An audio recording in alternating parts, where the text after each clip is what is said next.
ഇന്ന് നല്ല നാടൻ കുഴലപ്പം ഉണ്ടാക്കാം. 3 ടേബിൾ സ്പൂൺ തേങ്ങയും 4 വെളുത്തുള്ളിയും ചെറിയുള്ളിയും കൂടെ കുറച്ച് വെള്ളം ചേർത്ത് നന്നായിട്ട് അരച്ചെടുക്കാം.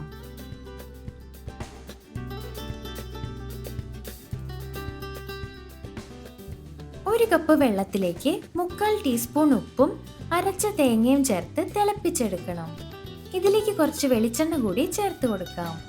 നന്നായി തിളച്ച് വരുമ്പോൾ സ്റ്റവ് ഓഫ് ചെയ്ത ശേഷം 1 കപ്പ് അരിപ്പൊടി ചേർത്ത് മിക്സ് ചെയ്യാം.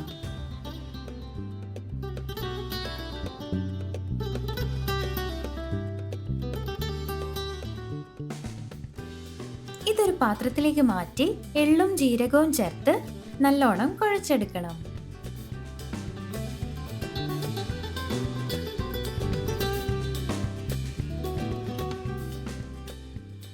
ചെറിയ ബോൾസ് ആക്കിയ ശേഷം പരത്തിയെടുക്കാം.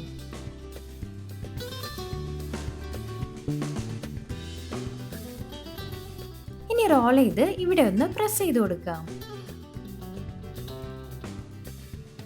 എല്ലാം ഇതുപോലെ ചെയ്തെടുത്ത ശേഷം മീഡിയം ചൂടായ വെളിച്ചെണ്ണയിൽ നല്ലോണം സമയമെടുത്ത് വറുത്തെടുത്ത കുഴലപ്പം റെഡിയായി.